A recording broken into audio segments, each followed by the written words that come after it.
इसलिए सबसे बड़े धर्म ही राजला चलत है। तो धर्म का है सज्जनों, गोस्वामी तुलसीदास जी लिखे से प्रातः काल उठ के रघुनाथा और माता पिता गुरु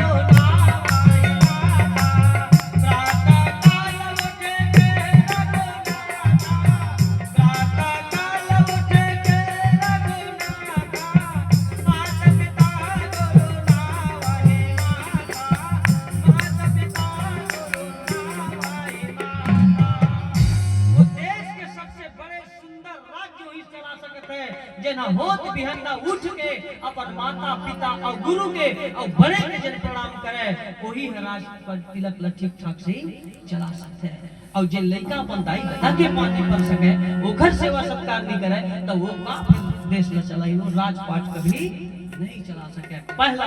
दूसरा धर्म, धर्म न दूसर सत्य समाना, सत्य के समान कोई दूसरा धर्म हो ही नहीं है। राजा बना दी बोला, अगर जहां सत्य बोलना है तो सत्य ही बोल, वहां झूठ बोले के कोई काम नहीं। चाहो तो राज चले, चाहो मत चले, लेकिन तोला झूठ नहीं बोलना है। ये हम सब के लिए। अब माता राम मंदिर में बता दो केवल एक एक कौन सा? बोले एक ही धर्म एक व्रत नेमा और काय वचन मन पति प्रेमा। एक ही धर्म है, एक ही व्रत है, एक ही उपासना है। तीजा पर रहे के कोई जरूरत नहीं है, कर्म छठ रहे की कोई जरूरत नहीं है, केवल एक ही उपाय है। एक ही धर्म एक व्रत नेमा और काय वचन मन पति प्रेमा। काय से मतलब काया से, मन से, वचन से, कर्म से, केवल एक ही उपासना है, मन कर्म वचन से अपन पति के सेवा। अब कर लिए कोई दूसरा उपाय नहीं है। चौकत तो दरुआ रहे, गंजा रहे, चोर रहे, हथियार रहे, लंगड़ा रहे, लूला रहे, कुछ भी रहे, पति ही पति है।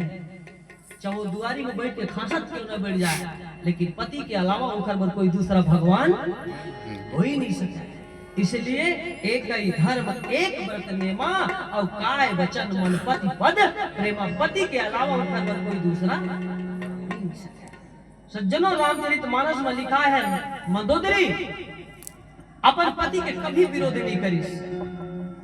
एक है वाला नारी में सर्वश्रेष्ठ नारी माने जाता है। इसलिए धर्म की जरूरी राज तिलक ला चलाना है तो आवश्यक है। आज भरत भैया धर्म के दूरी ला थामने वाला ओकर सन न तो कोई होइस न होए न वर्तमान में कोई है। ऐसा भरत भैया आज कहे लगी से रामला, हे भैया न तो बोला कोई नियम आवे, कोई नीति नहीं आवे और न कोई धर्म नहीं आवे, अब ये सब चीज का छोड़ के मोर ऊपर भार दे के तय जंगल आगे है। मोर से ये राजपाट नहीं चल सके भैया। तोर हाथ जोड़ के मैं प्रणाम करत हूँ, निवेदन करत हूँ, तोर आरती उतारत हूँ भैया। तो यही समय अयोध्या वापस हो जाना। और ये बात ला मैं पूरा संसार वाले पर नहीं बोलत हूँ, सिर्फ अकेला मोर पर बोलत हूँ। कहे हूँ वचन सब स्वार्थ है, ये जिन बात ला मैं बोलत हूँ अपन स्वार्थ पर बोलत हूँ। कौन सा स्वार्थ? कि मैं नदान हूँ, मैं राज तिलक चलाए के लाई नहीं हूँ। रहत न आरत के चित हेतु। और जो नदान नहीं कर रखे, जेकर पास बुद्धि नहीं रहे, जेकर पास कोई ज्ञान नहीं रहे, ओला राजा बनना नहीं चाहिए। तो मोर पास कोई ज्ञान नहीं है, मैं राजा बनने के योग्य नहीं हूँ, राज तिलक में संभालने के योग्य नहीं हूँ भैया। एक स्थिति आप अयोध्या से कुशल वापस हो जाओ। ऐसे करके और भरत भैया राम ला बना थे। सज्जनों, नीचे के चौपाई में फेर का हुई टाइम वही बची सोई तो देख ला, नहीं तो बदलो।